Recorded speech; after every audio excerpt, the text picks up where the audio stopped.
Allô tout le monde, ça fait longtemps. Que je suis pas venue en live. Juste prendre un moment, la main sur le cœur pour honorer ce moment. Honorer tout le chemin parcouru. Honorer tous les enseignements, tous les échecs, toutes les réussites, tous les apprentissages. Alors, je vais faire une petite prière pour ouvrir cet espace. Je vais inviter la sagesse, le support de la direction de l'Ouest, l'élément de l'eau qui coule dans nos rivières et dans nos océans. Puis ce soir, mes émotions, cet après-midi, mes émotions, se sentir libre de s'exprimer sur des sujets qui sont peut-être plus durs à s'exprimer. Puissent mes émotions être pures, honnêtes et intègres par rapport à ce parcours, ce chemin parcouru dans les derniers mois. J'invoque la sagesse et le support et la guidance de la direction du Nord, l'élément de l'air, le souffle qui circule en toi 25 000 fois par jour qui te maintient en vie. Si ça, c'est pas un miracle. On dit que notre respiration est notre première leçon de foi parce qu'on la voit pas, mais qu'elle nous maintient en vie. T'as pas besoin de voir ta respiration pour croire que tu es en vie grâce à elle. Alors j'appelle le support et la sagesse de la direction de l'Est, l'élément de la terre, cette terre-mère Pachamama qui nous aime, qui nous entoure, qui nous nourrit. Puissons-nous redonner à cette terre-mère qui nous donne depuis le premier jour qu'on a marché ici sur cette terre. Puissons-nous la voir, la respecter, en prendre soin. Et finalement, j'appelle la sagesse, le support et la guidance de la direction du Sud, l'élément de feu, ce feu intérieur qui brûle en chacun de nous, ce feu qui te pousse à avancer, à aller vers tes rêves, à trouver ta passion, à trouver ton calling, à trouver la raison pour laquelle tu es sur cette terre. Puisse ce feu intérieur brûler en toi et puisse cette conversation aujourd'hui allumer ton feu un peu plus et peut-être répondre à des questions que tu pourrais avoir pour alimenter ce feu encore plus. Aho! Alors, bonjour tout le monde. Allô Sonia, allô Rémi. J'espère que le son est bon. N'hésitez pas à me dire dans les commentaires si vous m'entendez bien. Ah, il est 11h11 ici à Las Vegas au moment où je commence ce live. C'est parfaitement aligné. Alors, j'ai pris une grande pause de live. L'année passée, il y a un an, au mois d'octobre, je faisais un live à tous les matins quand j'étais dans le dôme, et ça me rappelait à quel point qu'il y a eu tellement du chemin de parcouru. Je serais curieuse de savoir dans ta vie à toi en ce moment, c'est quoi les gros challenges que tu traverses. On est en saison des éclipses. En ce moment, ça brasse en sacrament. Nous, à Las Vegas, aujourd'hui, il n'y a aucun réseau satellite. Toutes les cellulaires ont planté. Puis moi, ça fait longtemps que je suis ce qui se passe sur le soleil, les éruptions solaires, les tempêtes électromagnétiques. Puis ils disent, la NASA, que de plus en plus, on va avoir de la difficulté avec tout ce qui est réseau, Bluetooth, Wi-Fi. Mais il faut savoir aussi qu'on est, nous, de l'énergie. Donc, ça s'adresse à toi aussi en ce moment. Donc, c'est une belle façon de regarder dans ta vie les énergies, comment tu les disperses et c'est à quoi que tu donnes ton énergie. Et aussi, en ce moment, en période des éclipses, ça se peut que tu aies des accrochages dans tes relations, ça se peut qu'il y ait des accrochages dans les communications. Demain, il y a une nouvelle lune, le 2 octobre. Excusez-moi, il y a une nouvelle lune puis une éclipse en même temps. Fait que c'est vraiment le moment de regarder dans ta vie, c'est où est-ce que tu perds de l'énergie puis c'est où tu es prêt à couper des liens avec des gens, des situations. Peut-être que c'est un emploi, peut-être que c'est des amitiés. C'est où est-ce qu'en ce moment, il y a une perte d'énergie. Moi, c'est vraiment ce que je suis en train d'observer dans ma vie personnelle depuis un bon moment. C'était la racine pourquoi que j'ai débranché pendant les 2 derniers mois de travailler en ligne parce que je voyais qu'il y avait beaucoup de mon énergie qui était aspirée dans le vortex des réseaux sociaux et de tout ce qui est les cellulaires. Puis, je vois beaucoup de gens en ce moment prendre des breaks de réseaux sociaux, puis on va en voir de plus en plus. Plus que la conscience s'éveille, plus que la conscience s'élève, on réalise où est-ce que notre énergie, il y a des pertes. Et je sais que cette boîte noire-là, c'est tellement bien fait. Moi, quand je le vois, c'est avec des enfants. On met le cellulaire dans les mains d'un enfant, ici, mettons, dans les mains Alexa, puis c'est comme s'il y a une coquille vide. C'est comme, ils deviennent des zombies. Ils sont hypnotisés, puis il y a plus de réponse qui se passe. Puis ça, moi, c'est vraiment le signe que peut-être que nous, on le voit pas au point que ça a un impact sur eux, mais ça a quand même cet impact-là sur nous sans qu'on s'en rende compte. Donc, je pense que ce live est là pour juste parler de tous ces sujets-là, ces choses-là que j'ai traversées dans les derniers mois, ces apprentissages-là, des addictions qui se cachent tellement bien dans plusieurs choses que des fois, vu que tout le monde le fait, on se rend pas compte que ça peut être dangereux. Puis on continue à le faire juste parce que tout le monde le fait. Mais si tu n'as jamais pris de pause de réseaux sociaux, je t'invite tellement à le faire. C'est tellement révélateur. Tout ce qu'on... Quand tu arrêtes d'être sur les applications, tu sais, je te dis pas de fermer ton cellulaire complètement en tout temps, mais de peut-être juste déliter tes applications de réseaux sociaux pendant une période de temps pour observer qu'est-ce qui se passe. Et c'est là qu'on voit vraiment qu'on a des addictions à ces choses-là parce qu'on vient comme qu'on sait pas quoi faire, puis on dirait qu'on vient en manque. Puis c'est vraiment là qu'on peut voir le pattern d'une addiction. C'est quand on l'enlève, c'est comme si on se sent là, anxieux puis perdu puis qu'on sait pas quoi faire. Ben c'est des signaux d'alarme d'aller voir cette chose-là si c'est en train de prendre trop de ton énergie. Fait comme j'ai dit en début de live, en ce moment, nouvelle lune, saison des éclipses, c'est le temps de regarder où est-ce que tu veux focusser ton énergie pour créer la réalité que tu veux créer. Tout ça, là, toute l'énergie, puis tout le temps qu'on met dans nos bébelles, dans nos cellulaires, malheureusement, c'est de l'énergie qu'on récupère pas pour faire autre chose. Moi, j'ai recommencé à écrire pendant que j'ai fait la traversée des États-Unis parce que pendant que je traversais les États-Unis, il y avait juste pas de Wi-Fi dans le désert. Puis ça a été tough. Je me suis sentie tellement seule, pas de téléphone, pas de réseaux sociaux. Les 2 premiers jours, j'étais comme ça me rappelait des débuts quand j'ai arrêté de fumer la cigarette. J'avais plus envie de rien faire. J'avais pas envie de socialiser. J'avais pas envie de me lever. J'étais comme en genre de dépression quand j'ai arrêté de fumer la cigarette. Puis je sais que sûrement plusieurs d'entre vous avaient déjà arrêté de fumer ou essayé d'arrêter de fumer le pot ou la cigarette. On dirait qu'on n'a plus le goût de rien, tu sais. Puis moi, quand j'étais dans le désert, puis que j'ai passé comme 4-5 jours à plus avoir accès à mon téléphone, j'avais l'impression que je savais plus quoi faire de mon temps, puis que j'étais seule au monde. Puis c'est là que j'ai vu un peu un signe d'alarme je pense que il y a vraiment quelque chose qu'on voit pas qui se passe avec les téléphones, avec les réseaux sociaux. Ça vient vraiment gruger puis aspirer comme dans un vortex notre énergie. Puis malheureusement, cette énergie-là, c'est notre attention. Puis quand t'as pas d'attention, parce qu'on est comme tout le temps de même, ben tu peux pas créer. Parce que pour prendre le temps d'écrire, parce que moi, je suis en train de commencer à écrire.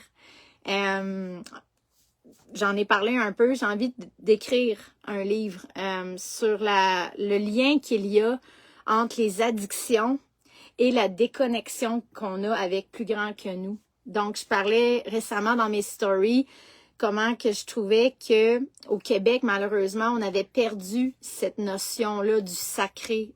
Ça revient d'une belle façon. Il commence à y avoir de plus en plus de communautés vraiment belles, conscientes qui se forment au Québec. Puis ça commence à rallier les gens avec une communauté. Puis c'est tellement important de faire renaître le sacré dans nos vies parce que c'est ce qui nous connecte à plus grand que nous. Puis c'est ce qui nous donne le goût aussi d'aller s'alimenter avec cette connexion-là au lieu d'aller s'alimenter avec cette connexion-là. Puis on le sait, les addictions, c'est la déconnexion. Donc moi, mes 15 années que j'ai consommées, j'étais complètement déconnectée. J'étais en colère en fait contre Dieu. Pour ceux qui ont déjà entendu mon histoire, quand mon père est décédé, mon père était convaincu qu'il allait guérir avec sa pensée. Puis c'était pas... Ça paraissait fou à l'époque, mais ce qu'il me disait, c'est un peu ce que Dr. Joe Dispenza enseigne, qu'on peut guérir par la pensée en faisant des périodes méditatives profondes, conséquentes, des 7 jours en ligne, des 10 jours en ligne. Dr. Joe Dispenza voit des candidats transformer littéralement leur état biologique, guérir de maladies incurables. Ben, mon père, il y a 15 ans, pensait qu'il pourrait faire ça. Puis, il était pas dans le champ complètement, mais il avait peut-être pas la technique, les outils pour le faire. Puis, mon père était tellement dans la foi. mon père avait une foi inébranlable qui allait guérir son cancer. Et moi, ça a été ma première introduction à la foi quand mon papa est tombé malade puis qu'il m'a dit, Véro, inquiète pas, je vais guérir. Je vais guérir, je vais me sortir de ce cancer-là, puis je vais vivre très vieux, jusqu'à 85 ans. J'ai vu mon futur. Puis écoute, il m'a tellement embarqué à l'époque dans cette pensée miraculeuse-là, parce que je voulais garder mon papa en vie, je voulais pas qu'il décède.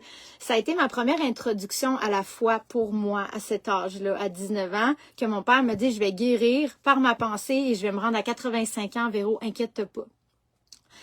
Et malheureusement, c'est pas du tout ce qui s'est passé. Une semaine plus tard, il a été diagnostiqué avec une tumeur au cerveau. Il a paralysé d'un côté complètement. Tout le côté de son corps a paralysé. Il était plus capable de parler.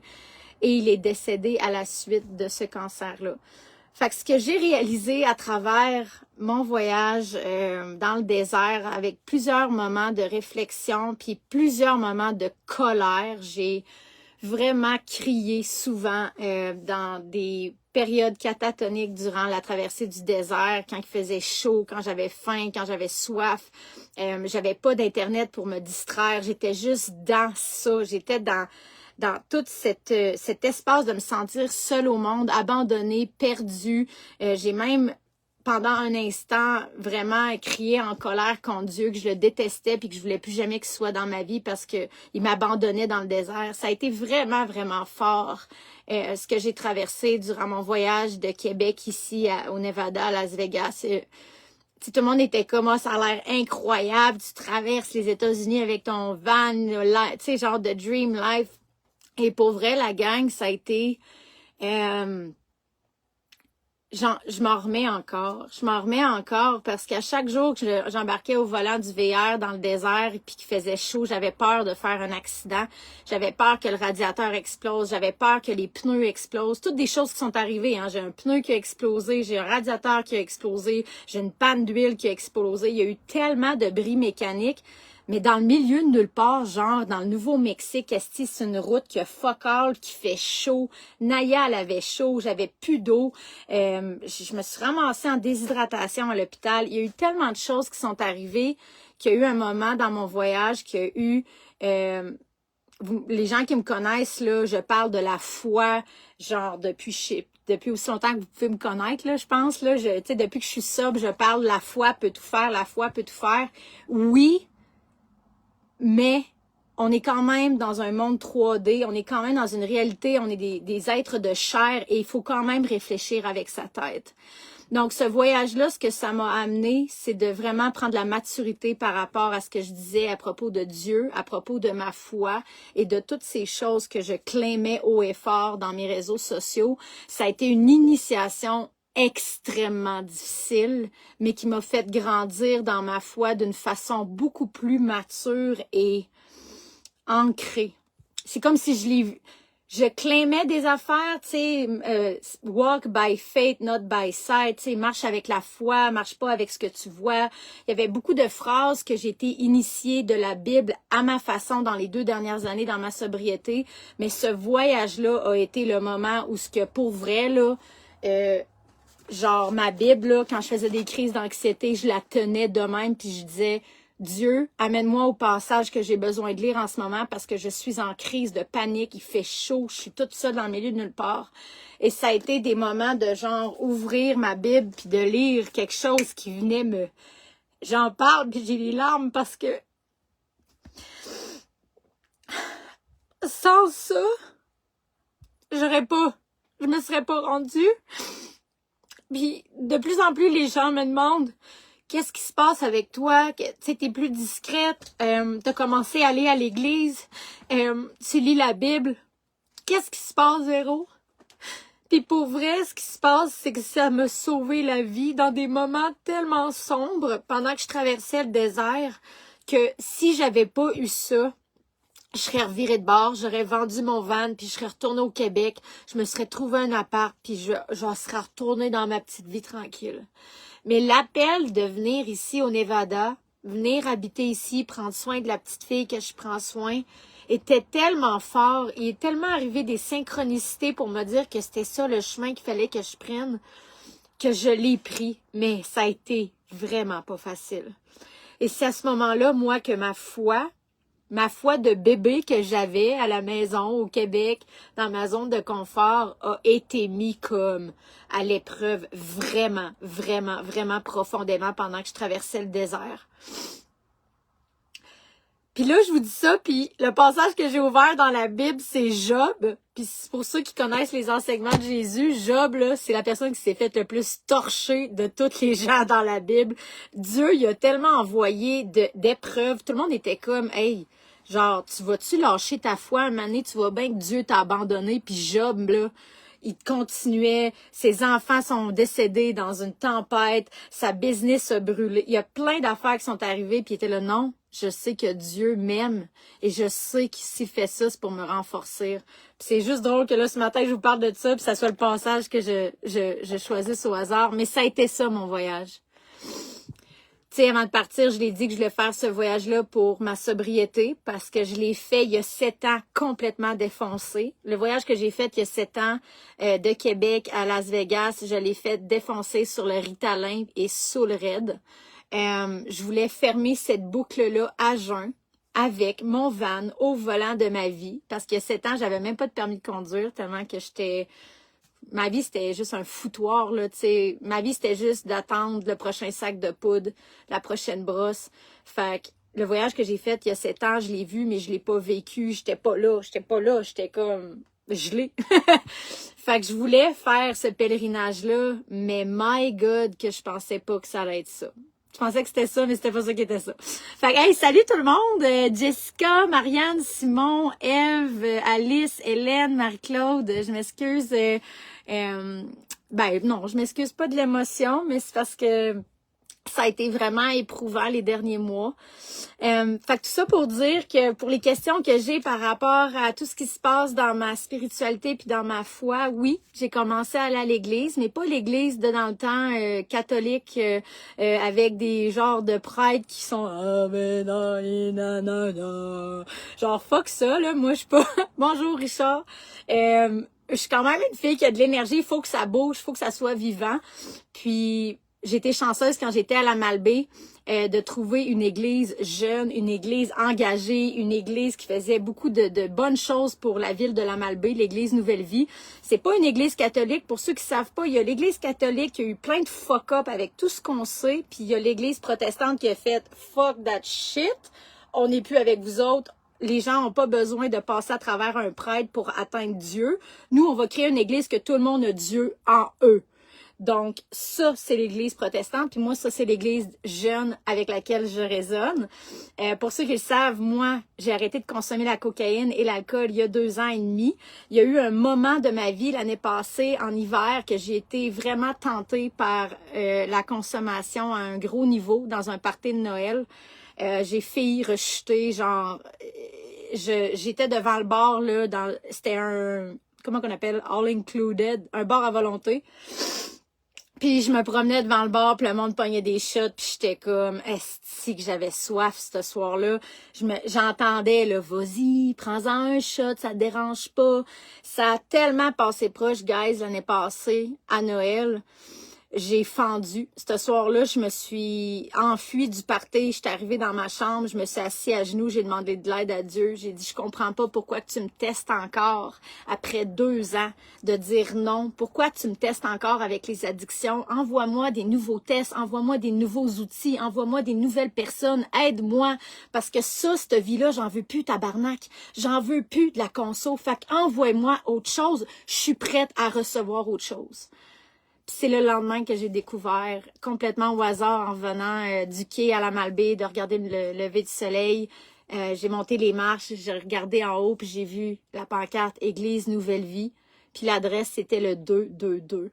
Puis j'étais comme « Hein, what the fuck? C'est quoi cette église-là? Il n'y a pas juste les églises qu'on connaît? » Non, il y a plein d'autres types de places que tu peux aller. Puis, fait que ça a été là, moi, mes premiers pas, puis mon retour, malgré ma résistance énorme avec tout ce qu'on a vécu au Québec, mon retour à des enseignements d'amour, un retour à un endroit, une communauté qui m'aimait, peu importe ce que j'ai fait dans ma vie. Moi, il y a une petite madame Pierrette qui avait comme 70 ans, qui était là tous les dimanches matins. Pierrette, là, quand elle louait Dieu, là, elle était à côté de moi, là, j'avais les frissons, là, elle était là, Alléluia, il est venu. Elle était tellement belle, Pierrette, dans sa foi. Quand elle chantait, Pierrette, là, je sentais que Dieu était à côté de moi. C'est pas mêlant. Elle était tellement belle. On dirait qu'elle était entourée d'un halo de lumière, cette femme-là. Puis souvent, derrière les gens qui sont dans cette foi-là, qui est si forte, il y a une histoire qui est vraiment sombre. Fait que j'ai appris à connaître Pierrette. Pierrette, elle avait perdu un fils d'un suicide. Et c'est là, elle, qu'elle a retrouvé le chemin de la maison avec Dieu après le suicide de son fils. Donc, tout ça pour dire, c'est ça qui s'est passé. J'ai recommencé à aller à l'église, j'ai commencé à apprendre les enseignements de Jésus, j'ai commencé sans jugement à prendre ce qui résonnait avec moi et à laisser ce qui résonnait pas avec moi parce qu'il y avait quelque chose qui venait vibrer au plus profond de mon cœur comme étant une vérité absolue, qui est l'amour, qui est l'énergie d'aimer son prochain, qui est l'énergie de ne pas juger les gens par leur histoire, mais bien par leurs actions. Il y a tellement de belles choses dans la Bible, mais à cause de tout ce qui s'est passé, on a tellement de résistance, puis je la comprends à 100%. Comme j'expliquais en début de live, moi j'ai été en résistance, là. Ben, c'est ce qui m'a amené à les addictions, en fait. C'est ça le pont que je suis en train de faire. Que pendant 15 ans, quand papa est décédé, après qu'il m'a tellement influé sa foi qu'il allait battre ce cancer-là, quand il est décédé, moi, ma foi, aussitôt qu'elle venait de naître avec papa qui me parlait de guérir par la pensée, mon introduction à la foi, 2 semaines plus tard, papa mourait, puis ma foi était démolie, puis j'étais en colère, mais en colère contre Dieu d'avoir pris mon père si jeune. J'étais en colère pendant 15 ans. Puis ces 15 années-là, je me suis tournée vers la consommation pour engourdir toute cette rage qui m'habitait. Donc, c'est pour ça que tranquillement, je commence à parler du lien qu'il y a avec les addictions et la déconnexion que l'on a à plus grand que nous. Quand on perd espoir, en fait, on perd le goût de se lever le matin. Puis, Naya, viens ici mon cœur, viens ici mon cœur. Puis ce que j'ai remarqué, c'est que quand on perd espoir en la vie, on n'aura peut-être pas le courage de s'enlever la vie, mais on va s'engourdir avec autre chose. Fait que tranquillement, avec les addictions, moi, en fait, c'est que j'avais pas envie d'être ici. J'avais peut-être pas le courage de m'enlever la vie, mais je me tuais à petit feu avec les addictions. Puis ça a été vraiment 15 ans de noirceur pour moi. Fait que c'est pour ça que je parle de mon retour à tout ça, à l'église, aux enseignements de foi, parce que c'est ce qui m'a vraiment aidé à me sortir de toute cette noirceur-là, enfin. Puis, en voyage, à traverser le désert, ben ça a été vraiment difficile cette fois-là, parce que j'étais en colère. Cette colère-là est revenue me visiter à des moments pendant qu'on avait...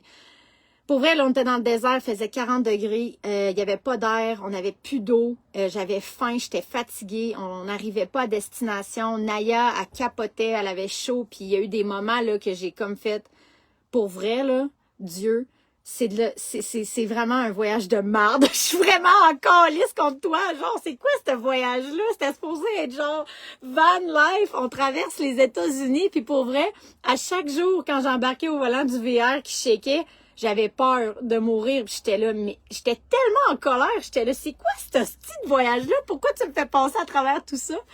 Puis j'ai vraiment entendu, à la fin du voyage, quand on finissait par sortir du désert puis de voir qu'on arriverait en vie à Las Vegas, j'ai vraiment entendu, à partir d'aujourd'hui, quand tu vas parler de la foi, ça sera plus des paroles garochées en l'air qui sont pas ancrées dans rien. Là, ce que je viens de te faire traverser, là, c'est que maintenant, tu vas pouvoir parler par connaissance de cause. Parce que Christ, que c'est calice, comme je vous disais, là, il y a eu des moments, là, j'avais rien d'autre à quoi me rattacher. J'avais pas de réseau Wi-Fi, je pouvais pas parler à quelqu'un pour me rassurer. J'avais rien, j'avais chaud, j'avais peur de mourir dans le désert. Pour vrai, j'ai crissement eu peur de mourir au chaud sur le bord de la route dans le désert avec le VR puis mon chien. Puis pour vrai, ça, c'est ce qui m'a sauvé la vie. Fait que je voulais venir mettre au clair quelques points sur les i pour ceux qui pourraient penser que j'ai peut-être été brainwashée. Puis oh mon Dieu, Véro s'est rendu qu'elle lit la Bible, what the fuck. Je te souhaite dans ta vie qu'à un certain moment donné, tu n'aies plus aucune distraction pour que tu puisses te connecter à cette connexion-là, à plus grand que toi, à ces enseignements-là. Je souhaite pas de malheur à personne, mais on dirait que c'est quand on traverse des périodes difficiles de malheur que Dieu se révèle à nous parce qu'il n'y a plus rien d'autre. Puis on est là, OK, I guess que je vais prier. Il y a plus je peux plus rien faire d'autre. Puis c'est là souvent que Dieu se révèle dans nos vies quand on arrive à des moments de désespoir. Puis je sais que c'est pas facile ces moments-là, mais c'est des moments qui te font tellement renaître et grandir dans ta foi. Fait que je te souhaite un moment comme ça parce qu'il n'y a rien de plus vrai que la connexion à ton Créateur. Puis depuis que j'ai ça, moi j'ai plus envie de... Tu sais, il y a plein de monde qui m'ont demandé à Las Vegas comment que ça se passait avec les tentations. Pour vrai, c'est plus ma vie. J'ai plus envie de consommer. Je consomme la parole de Dieu genre everyday, puis ça me remplit. Puis tant mieux. Puis c'est ça, j'ai eu plusieurs conversations avec plusieurs d'entre vous, dont certains qui ont recommencé à aller à l'église à leur rythme. Il y en a certains qui ont recommencé à lire la Bible à leur rythme. Il y a l'émission de Chosen que je suggère à tout le monde, qui est vraiment une hostie d'émission, ça coche sur la vie de Jésus. C'est vraiment, vraiment hot et jeune et bien réalisé de Chosen. Moi, ça m'a vraiment aidé à comprendre tellement de choses sur l'histoire de Jésus.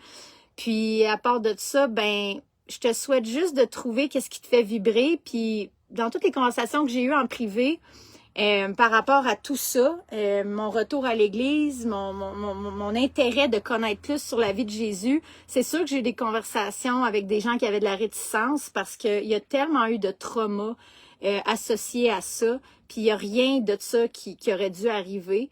Mais ça reste quand même que l'enseignement d'aimer son prochain, d'aider son prochain et de pas juger son prochain reste à la base de tout ce qui devrait mener notre planète et notre humanité parce que ça créerait un monde beaucoup plus équilibré et en paix. Puis j'espère juste que tu trouves à ta façon quelque chose dans ta vie qui te fait résonner pour être nourri, pour être une bonne personne. Puis ça n'a pas besoin d'être les enseignements de Jésus, ça n'a pas besoin d'être la Bible. Chacun son parcours. Le mien m'a mené là et ça m'aide en ce moment à passer au prochain chapitre de ma vie. Ça m'a aidé durant des crises de panique énormes dans le désert, d'avoir peur de rester là puis de mourir là. La Bible m'a sauvé la vie. En ouvrant ça au hasard, j'ai eu des phrases qui m'ont traversée, puis j'ai senti que Dieu était là, puis qu'il me disait, Véro, continue, je suis là, je t'ai pas oublié, je t'ai pas abandonné, mais ça va être difficile, mais je suis là, puis on va faire ça ensemble. Fait que c'est pour ça que je te dis que ma foi que j'avais avant, un peu une foi comme bébé, nouveau-né, durant ce voyage-là, elle a extrêmement pris de maturité et de sagesse. Puis je suis vraiment reconnaissante pour ça parce que je me sens beaucoup plus groundée dans ma foi, puis beaucoup plus intègre et honnête par rapport à ça quand j'en parle parce que je sais qu'est-ce que j'ai traversé avec ça. Puis voilà, si jamais vous avez des questions, n'hésitez pas. Je voulais parler de cette traversée du désert qui avait vraiment pas été facile. Je voulais parler des addictions aux réseaux sociaux. J'en ai parlé un petit peu, de faire attention à l'appât du gain. Moi, je suis en train tranquillement de réapprivoiser, de venir en ligne sans être accro à cette attention-là, d'avoir la tête qui m'enfle, d'avoir l'ego qui est là, oh, it feels good, all this attention. Je veux plus tomber dans cette trappe-là non plus. C'est pas nice. Je vais être honnête avec vous, là, la trappe de l'ego puis de s'enfler la tête en étant coach en ligne, ça mène à fucking rien. Ça mène à se sentir vide. Ça mène à se sentir insatisfaite, malheureuse. J'ai envie de revenir en ligne et d'apprivoiser en ligne gratuitement. Donc, c'est pour ça que j'offre maintenant les breathwork les vendredis midi. C'est complètement gratuit. On fait du journaling, on fait de la respiration, on fait un tarot à la fin de Osho. Puis c'est toutes des offrandes qui vont rester gratuites pour un temps, pour l'instant, qui est limité parce que je veux réapprivoiser, d'enseigner gratuitement toutes ces choses-là. Allô Pierrette! Pierrette qui m'a tellement aidée durant le voyage. Ah, Pierrette! Pierrette, à tous les matins, elle m'envoyait un message puis elle me disait, est-ce que t'es correct? Est-ce que t'es en sécurité? Est-ce que Naya va bien? Avez-vous bien dormi? Est-ce qu'il fait chaud aujourd'hui? Pour vrai, Pierrette, là, tu as été mon ange gardien durant ce voyage. Merci d'avoir été présente à tous les jours. Peut-être que je reparlerai de cette rencontre que j'ai eue avec la peur de mourir, mais pas dans ce live-là, mais ça a été vraiment révélateur de rencontrer la mort. J'en suis venue au point que j'étais tellement envahie par la peur de mourir que j'étais même plus capable de me lever puis de conduire. J'ai été arrêtée pendant 3 jours. Merci Pierrette. Ah, je t'aime aussi. Je vais être émotionnelle. Mais j'étais tellement envahie de la peur de mourir pendant ce voyage-là que je m'en remets encore. Je m'en remets encore de réaliser que, OK, on est arrivé, on est en sécurité. Ça a vraiment été quelque chose. Je sais pas comment, mais je vous partagerai ce que je peux quand que... Oh, ma belle Sonia, je t'aime. La peur de mourir, c'est la peur ultime, puis toutes les peurs qu'on a découlent de cette peur ultime-là de mourir. Puis quand tu rencontres la mort à tous les jours sur la route, c'est vraiment pas facile. Il y a eu un moment donné qu'il a fallu que je décide de la regarder en pleine face et de dire tu contrôleras plus ce voyage-là, je veux plus te donner de pouvoir, je veux plus te donner de la force, je veux plus avoir peur de mourir, peu importe ce qui va arriver, je suis en paix avec ça. Fait qu'il y a eu une journée dans le voyage qui a eu comme une cassure que j'ai dit à la mort que si elle devait m'emporter durant le voyage, que j'acceptais que ça soit ça. Puis à ce moment-là, il y a eu vraiment un relâchement, un surrender que j'ai ressenti, que je pouvais continuer puis que ça allait bien aller, peu importe ce qui se passerait, que je pouvais arrêter d'avoir peur. Mais il a fallu que je rencontre la mort, vraiment, que je lui dise, je veux plus te donner de pouvoir, je veux pas passer les 10 prochains jours dans ce voyage à avoir peur de mourir. Si j'ai à mourir, je mourrai. Bon, on passe à autre chose. Mais c'est pas facile, c'est vraiment pas facile de rencontrer la mort comme ça. Puis de lui dire, ben, si tu as besoin de me prendre, prends-moi. Mais je te donnerai plus de pouvoir de me paralyser durant ce voyage-là. Fait que ça a été... Puis j'en ai partagé dans ma story, dans cette discussion-là, en voyage dans le désert avec la mort. Quand je lui ai dit que je voulais pas mourir, elle me dit, pour quelqu'un qui veut pas mourir, t'as gaspillé 15 ans de ta vie avec la consommation. Fait que qu'est-ce qui dit que tu mérites de vivre encore? J'ai eu une conversation très intense avec la mort dans le désert. C'était en écriture automatique. J'écrivais. Pourquoi que tu me lâches pas? Qu'est-ce que tu veux? Je suis tannée d'avoir peur de mourir. Je veux juste profiter de ce voyage-là. Laisse-moi tranquille. Puis la peur de la mort m'a répondu, t'as gaspillé 15 ans de ta vie. Qu'est-ce qui me dit que tu veux vraiment vivre? Tu t'aurais pas gaspillé tout ça. Tu mérites pas de vivre. Fait que c'était une partie de moi qui était vraiment en résistance. Qui m'empêchait de vivre ce voyage-là, qui voulait m'auto-saboter parce que j'avais consommé 15 ans de ma vie. Fait que ça a été une rencontre avec une partie de moi qui était vraiment dark, là. Genre, j'étais comme, hey, OK, il y a une partie de moi qui veut que je meure. OK, cool. Can we talk about this? Donc, ça a été... Ça, c'est juste une journée dans 21 jours. Ça a été vraiment intense. Mais tout ça pour dire que il y a eu un moment dans le voyage que j'étais plus rien. J'avais plus d'internet, je savais plus on était où, j'étais plus coach en ligne, j'étais plus hypnothérapeute, j'étais plus véro, j'étais juste fuck all dans le milieu du désert à avoir tellement chaud que je pensais que j'allais crever de chaleur restée sur le bord de la route avec Naya. Puis il y a eu une période vraiment de désespoir profond, qu'il n'y avait plus rien d'autre que juste le vide. Et dans ce vide-là, j'ai vraiment retrouvé ce que je voulais faire en arrivée, en revenant ici. Puis j'ai vraiment entendu, lorsque tu vas revenir, tu vas servir gratuitement. Puis ça va te remplir tellement de bonheur, Véro. Parce que je me demandais si je voulais vraiment continuer à faire ça en ligne ou si c'était juste mon ego qui était accro à l'attention. C'est dur de voir la ligne entre je le fais pour être en service ou c'est mon ego qui reçoit de l'attention puis j'aime ça. Puis je voulais comprendre si c'était un ou c'était l'autre avant de revenir.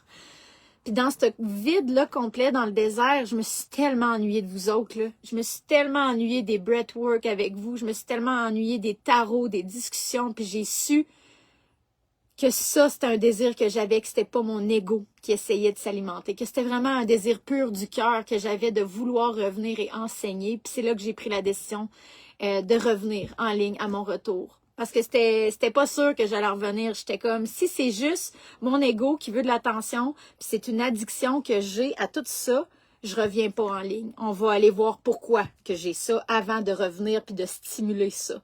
Je voulais savoir d'où est-ce que ça venait, si c'était honnête, intègre, du cœur et non mon ego qui essayait de se nourrir. Puis à ce moment-là, dans le désert, j'ai juste entendu, il va falloir que tu continues à servir gratuitement pour réapprivoiser d'être en ligne sans qu'il y ait un but, un objectif, un anan, de l'argent, de juste le faire sans aucune attente en retour.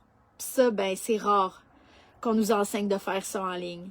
De donner sans attendre rien en retour est la plus belle forme de don de soi. Mais on nous apprend de toujours donner en attendant qu'il y ait quelque chose d'autre de l'autre côté. C'est ça le travail en ligne. Et moi, j'ai envie de commencer à réapprivoiser, de donner en ligne sans qu'il y ait rien de l'autre côté, sans qu'il y ait aucune addiction, parce que je suis une personne qui est addictive. Donc, c'est sûr que si tu me donnes, esti, à chaque fois que je suis en ligne, un montant d'argent, ben je vais développer une addiction à ce montant d'argent-là. Je suis faite comme ça. Fait que c'est pour ça que pour l'instant, tout va rester gratuit. En ce moment, je travaille, je garde la petite fille, Lexa, ici. Fait que j'ai un salaire, donc je peux me permettre de juste vous partager du breathwork, de partager des enseignements de sobriété, vraiment du cœur, sans qu'il y ait aucune rémunération monétaire en bout de ligne. Donc, c'est ça qui va rester maintenant les vendredis. Si tu as envie de venir avec nous, ben on va être là les vendredis midi East, qu'on va faire un journaling, breathwork et tarot. Puis, merci d'être là. Merci de suivre les épopées de moi puis Naya. Merci pour vos messages d'encouragement quand on était dans le désert. Merci pour votre support avec le GoFundMe.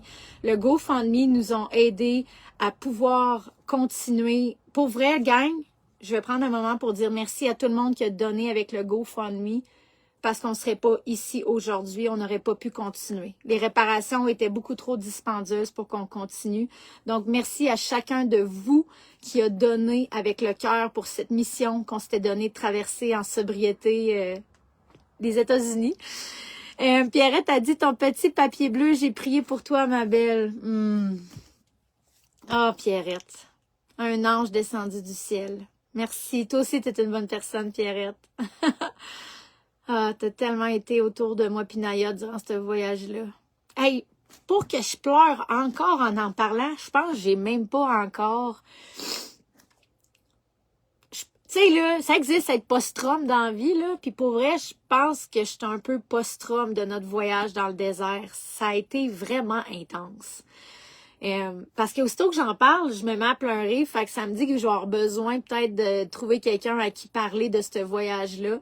Hey, puis en parlant de ça, je vais wrapper up le live en disant que j'avais arrêté des collaborations de tout genre en ligne. Comme je vous ai dit, je voulais prendre un break d'être en ligne pour aller voir, pour être sûr que c'était pas une addiction sous une autre forme que j'étais en train de développer. Peut-être que c'était en train de développer une addiction, mais j'ai pris mes distances puis ça m'a aidé à réancrer mon why, mon pourquoi, mes intentions dans quelque chose de pur. Donc, maintenant que je suis sûre que je suis là par envie et non par addiction, je veux vous dire que je recommence à faire des collaborations pour ce qui est de la thérapie somatique, la sobriété et le breathwork. Donc, le 7 octobre, à 14h, heure du Québec, je vais avoir un hot seat avec Marie-Ève Fortin, qui est une coach en thérapie somatique et respiration consciente comme moi. Une femme incroyable que j'ai découverte récemment, que sérieux, ce qu'elle enseigne, c'est insane. Fait qu'on va avoir un hot seat coaching. Je vais aller dans sa communauté pour parler un peu de tous ces outils-là. Donc, si tu as envie d'être informé pour ce live-là que je vais faire avec Marie-Ève, tu m'écriras en privé. Et le 11 octobre, je vais aller sur le podcast de la belle Zoé Cardinal, que vous connaissez, la plusieurs d'entre vous, que je faisais des lives l'année passée avec elle. On se fait un podcast sur la thématique de coacher en ligne et développer une addiction à l'ego, à l'argent, la trappe qui est bien réelle, que plusieurs d'entre nous tombent dedans parce qu'on n'est pas assez mature. Je lisais récemment là, qu'avant que les moines bouddhistes puissent enseigner des enseignements de sagesse à des nouveaux arrivants dans les monastères, pendant 6 ans, ils nettoient les temples avec des brosses à dents. Sais-tu pourquoi? C'est parce que les moines savaient très bien que l'ego est une tentation très forte et qu'avant de pouvoir enseigner aux gens la voie, tu dois casser ton ego et être au service pendant un certain temps. C'est dans toutes les cultures. Avant de devenir un gourou, un érudit, peu importe, il y a une phase que la personne est seulement un apprenti, souvent avec des tâches très, très moindres. Là. Laver les toilettes, laver les planchers, laver les monastères. Dans les enseignements Shaolin, dans toutes les cultures qui ont des stades d'éveil, les gens, au départ, n'ont aucune tâche autre que d'être en service. Et ça, c'est pour appeler l'ego à ne pas être accro à tout ça et à casser l'ego au départ. Fait que 6 ans, elle avait des planchers avec une brosse à dents pour la culture moine bouddhiste avant qu'ils puissent prendre des élèves, imagine. Fait que je pense que dans notre société, on a donné à beaucoup de gens la possibilité d'être coach sans même avoir fait leur preuve d'intégrité. Puis ça, c'est une épidémie, là. On en a partout du monde qui enseigne puis qui preach des choses qu'ils font même pas eux-mêmes. Puis moi, je pense que c'est ce qui s'est passé, puis que j'ai dit non, wait a minute, là, avant d'enseigner des choses, il va falloir que je les intègre dans ma vie, que je les incarne, que je marche mon chemin de croix avant d'aller enseigner. Ben, la traversée des États-Unis, la gang, ça a été mon chemin de croix. J'ai pensé mourir esti à chaque jour, et là, je suis de retour, puis pour vrai, genre, mon ego, il a été cassé, là. Genre, la partie de moi là, qui voulait du fame, du succès, là, est morte dans le désert, je te le confirme. Elle est morte dans le désert. J'ai plus d'énergie pour ça, puis je veux plus donner d'énergie aux forces de l'ombre dans les cellulaires. Fait que tout ça pour dire, Zoé Cardinal, on va parler de ça sur son podcast le 11 octobre, de cette trappe qu'on tombe la plupart d'entre nous avec l'ego et le coaching en ligne. Ça va être une conversation incroyable. Les breathwork le vendredi à midi qui vont être envoyés à tous les lundis en replay dans l'infolettre. Si tu veux l'infolettre, écris-moi. Et puis, c'est ça qui est ça, la gang. Pour ceux qui viennent juste de se joindre, je vous aime. Michel, ma belle amie, Asti, qui a préparé le VR avec moi dans le départ quand je l'ai acheté, qui a vu toute l'épopée de cette fucking aventure de dingue. J'aurais pris Michel Pronovo dans la traversée des États-Unis. Michel, c'est ma chum de fille qui est comme, là, tabarnak, là, hostie, on se laissera pas abattre, il y a une solution à tout. Michel, là, hostie, que j'aurais eu besoin d'elle dans le désert. Elle aurait fait, là, Véro, tu vas reprendre ta tête, là, elle redescend, on va se rendre, on va être correct. Et comme le masculin que j'aurais eu besoin en voyage pour me calmer. Hey, pour vrai, être seul, tu sais, ceux qui vont là dans des pièces là dans le noir total pendant 4 jours là, puis que leur cerveau là, c'est comme, il y a de quoi virer fou, genre. Puis on dirait que quand j'ai traversé les déserts, il y a un moment donné qu'on dirait que ma tête là était juste, je pensais plus, j'étais tellement en mode survie là que des fois je m'assisais ici là. Puis que j'étais même pas capable de bouger. J'avais peur de sortir dehors, tout d'un coup qu'il y aurait un serpent. J'avais peur de sortir au truck stop, tout d'un coup je me ferais attaquer par un trucker puis voler. J'avais tellement peur d'affaires, là, c'était insane. Puis c'est pour ça que, pour vrai, oui, puis je vais finir là-dessus parce que c'est quand même la raison pourquoi que je suis ici puis en vie, là. Ma Bible, pour ceux qui se demandaient pourquoi je lis la Bible, là, ben voilà. Dans des moments là de profonde noirceur puis de crise d'angoisse, d'avoir de la difficulté de respirer, ça a été mon Dieu, j'ai besoin de ton aide. Envoie-moi un passage, quelque chose que j'ai besoin de lire, puis j'ouvrais ma Bible, puis Christ esti, ce que je lisais était tellement on point, puis c'est là que j'ai su que j'étais pas toute seule. Puis c'est ce qui m'a aidé à me lever le matin puis à continuer, de lire sa parole puis de voir à quel point il y avait des synchronicités dans les phrases qu'il m'envoyait. Je prenais tout le temps au hasard, puis la gang, c'était tout le temps crissement ce que j'avais besoin d'entendre. Tu peux pas inventer ça. Fait que, à défaut d'avoir eu Michel dans le désert, j'ai eu Dieu et Jésus. Puis là, ben, je suis arrivée chez Sania, ma chum que vous connaissez toutes, que dans le temps, on faisait le gros party. Sania est enceinte, donc c'est vraiment cool. On est à la maison, il n'y a pas de party, il n'y a pas d'alcool, il n'y a pas de tentation. Je me sens pas tentée non plus d'aller à Las Vegas pour consommer. C'est comme, ça a même plus rapport, là. Je suis plus là-dedans. J'ai demandé à Dieu des nouveaux tests, puis j'en ai un en forme d'un enfant de 6 ans. Tabarnak!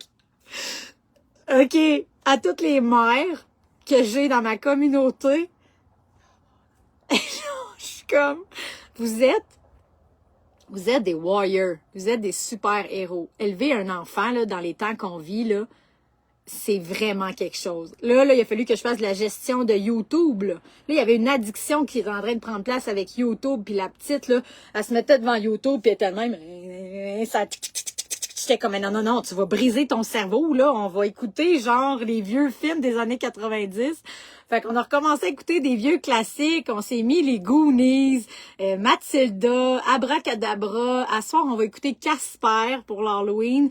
Mais comme, c'est fou comment que les réseaux sociaux, ils essayent d'avoir l'attention de nos enfants, là. Ils sont là, puis tout est fait pour qu'ils tombent accro à ça dès un jeune âge. Puis elle, ben c'était en forme de YouTube sur la télé. Puis j'étais comme, man, faut qu'on la débranche de ça. Son cerveau va exploser, là. Tu sais, elle était comme... J'étais là, tabarnak, qu'est-ce qui se passe, ça? Fait que, mais c'est que, je suis pas maman, j'ai pas d'enfant, j'adore jouer, vous me connaissez, mon enfant intérieur est très là tout le temps, mais j'ai aussi de l'impatience. Je suis mis face à des côtés de moi que je connaissais pas, qui me ramènent à l'enfance avec mon beau-père. Mon beau-père était très colérique, très impatient. Fait que là, il y a des choses qui remontent en moi que je suis comme non, je ne veux pas acquiescer à ce comportement-là, mais c'est ce qui est imprimé dans mon ADN, de mon enfance. Mais moi, j'ai pas eu d'enfant. Fait que j'ai jamais été mis face au comportement que j'avais en tant que parent. Puis je suis comme, oh God, il y a du travail à faire, Véro. Il y a du travail à faire en esti. Attache ta tuque. Fait que c'est tout ça, les enseignements en ce moment. Je pense que je suis en train d'apprendre puis de grandir beaucoup à travers Lexa, à travers la magnifique enfant qu'elle est, mais aussi sur moi, quel genre de modèle que je veux être, de travailler ma patience, de travailler juste mon... Il y a des parties de moi qui sont mon beau-père. Je le sens que mon beau-père est encore à l'intérieur de moi, puis je veux pas donner pouvoir à ces parties-là de moi qui sont l'impatience, la colère... Fait que je travaille là-dessus en ce moment. C'est ça les nouveaux tests. Fait que c'est plus des tests de ça que des tests de tentation, d'addiction pour l'instant, mais ça va super bien. Je suis accueillie super bien. On a une belle maison. Naya est bien. Tout le monde va bien. Puis ben c'est ça. On s'est rendu en un morceau malgré tout. Puis c'est le pourquoi que ma foi, respirer une respiration à la fois pour retrouver la foi. C'est un peu ça. C'est que le voyage a été tellement difficile qu'il y a eu un moment donné que j'allais comme couper ma connexion. Là, j'étais comme, je veux plus rien savoir de toi. Dieu, tu m'as abandonné dans le désert, t'es un trou de cul, va chier, mange la marde. J'ai vraiment crié dans le désert, là. Puis il y a eu un moment que je me suis complètement déconnectée. J'ai dit, pour vrai, si c'est ça le voyage que tu voulais qu'on aille, c'est de l'hostie de marde, je veux plus te parler. Tu sais, j'ai perdu la tête dans le désert. Quand je disais que dans le désert, il y a une partie de toi qui meurt, là. Je me parlais tout seul dans le VR, là. Puis, ben, c'est ça. Il y a eu des événements qui sont arrivés qui m'ont fait approfondir puis réconcilier ma foi d'une nouvelle façon puis de me construire en tant que femme d'une autre façon. Puis ça a été sensationnel, même si ça a été difficile. Fait que voilà, on se voit vendredi pour le Breathwork. Je vous aime. Si vous avez des questions par rapport à tous les sujets que j'ai parlé, n'hésite pas de venir me voir en privé sur Messenger. Ça va me faire plaisir de répondre à toutes les questions que tu peux avoir. Puis si je peux te laisser sur, si tu es curieuse par rapport à plein de choses que j'ai parlé en attrait avec l'église que je vais, en attrait avec la Bible, toutes ces choses-là que personne veut parler, sache que tu peux venir m'en parler puis qu'il n'y aura aucun jugement qui va se porter là-dessus. Moi, en ce moment, c'est ce qui m'aide à trouver une paix intérieure. La valeur que je veux dans ma vie, c'est la paix. Je veux une paix intérieure et ça m'aide à l'acquérir. Peu importe c'est quoi qui t'aide, toi. On devrait respecter les choix de chacun d'entre nous pour atteindre cette paix intérieure. Peu importe si c'est le Reiki, la méditation, le yoga, la danse, le breathwork, la Bible. Chacun son chemin, chacun sa façon de trouver cette paix intérieure et de la cultiver. Fait que je vous aime. Je vous aime. Namasté, sayonara, Allah. Allez en paix. Puis Naya veut vous dire bye-bye. Bye, Naya. Tu veux-tu dire bye-bye à tout le monde? Oui. Oui, bye-bye. Oui, bye-bye. Une chance qu'elle était là, elle, en voyage. Parce que, je sais, c'est beau de parler à Dieu, là, mais à un moment donné, là, j'étais comme, faut que je parle à Naya. Il n'y avait pas d'humain. J'étais comme, j'étais en train de perdre la tête. Une chance était là. Oh, je t'aime. Quelle aventure. Moi, quelle aventure. Je vous aime. On se voit bientôt. Je vous aime beaucoup. Bye Alice. L'acceptation du chemin de chacun. Amen to that. Bye tout le monde. Bonne journée. On se voit bientôt vendredi au Breathwork. C'est gratuit.